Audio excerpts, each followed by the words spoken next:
Now we learn how to do basic input and output in Python. Of course, we have been seeing some basic printf commands for a while. Basic print commands for a while. But let me just go over it very quickly. So if you just say print with your parenthesis, and if whatever you say here will be printed, as you can easily understand. If there is a variable a which is assigned a value of 10, and if you say print the value of a is comma separated by a, it will print you 10. Or the other way to do it is you can just say, since this is a string, right? This is a string, right?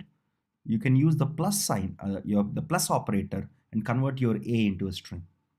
This converts your a into a string, and then you can concatenate this string with this new string, or you can join these two strings. Concatenation is nothing but simply joining one string after the other string, right? Even this works. Actually, in earlier versions of Python, so what we're using right now is Python 3. So what it used to do is, if I just said print a without any parentheses, it used to work. It used to work very well in previous versions of Python, like Python 2.6 and 2.7. It no more works. So if you type something like this and if it's not working, probably you should just go to the top right of your IPython notebook and check out what you're running. So we are using Python 3 here, as it's clearly explicitly mentioned here. If you're using some other version of Python, like 2.6 or something, then a command like this might just simply work. But from Python 3 onwards, you need to place your small brackets or parentheses around your print statement. So that's one major difference between Python 2 and Python 3. And since people like me who have been used to Python for a long time keep doing these simple mistakes, because we're used to a syntax like this. Having said that, now let's see how to format our output, right? Because this is very important. This is like your printf, right? In printf, what do? We can say what we want, and we can just give the parameters that we want to print here. So what is the equivalent of printf, right? So let's assume I have two variables, a equals to 10 and b equals to 20. Remember, this is a one-line assignment. We just saw assignments a while ago, right? So this, I'm assigning 10 to a and 20 to b, and in a single line, I'm doing two statements, right? So having assigned these two values, now let's assume I want to print the value of a is with some value here, the value of b is this. So if I just put curly braces here, and I can say, so this is a string, right? This is a string, and string has a function called format. Dot format. I could just say, by doing this, what happens is my a goes here and my b goes here, right? So what you get is the value of a is 10, the value of and b is 20, as you would expect. So format is the important function here that we use for formatting output.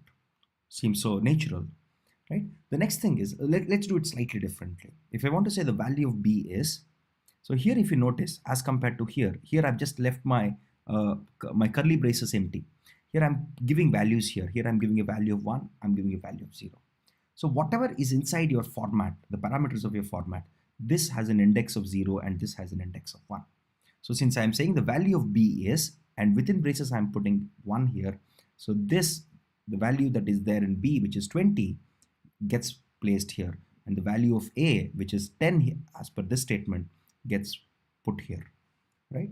So it's not necessary that I always need to have my variables that I pass to this function, right, in the same order. I can just give it indexes. The third very interesting way, which is fun to use, is something like this. Let me just show you. Okay, so here I'm saying print hello, and in my curly braces, I'm not giving an index like this. I'm not giving 0 or 1.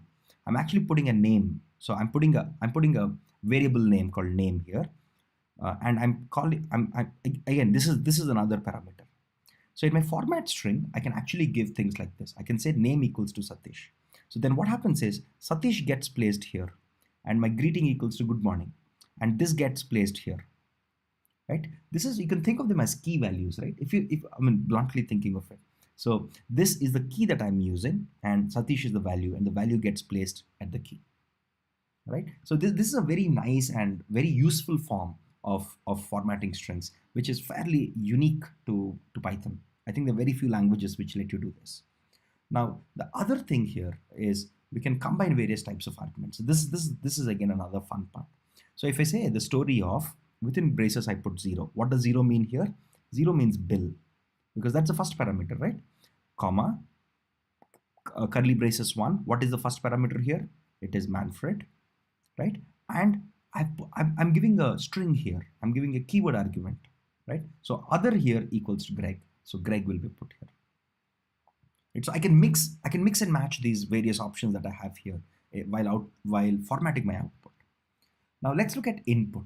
Okay, we have understood how to format our output. We have understood about simple print command. Here is a fun part.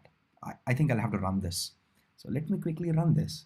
And what you get here is a box which says enter a number. Suppose if I say 1, 2, 3, 4 and enter, okay, voila, it just prints my number. So that's what the code is, right?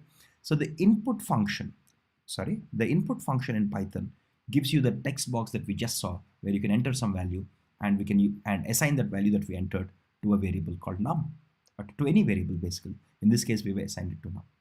Right? This is the basics of a very basic input output in Python.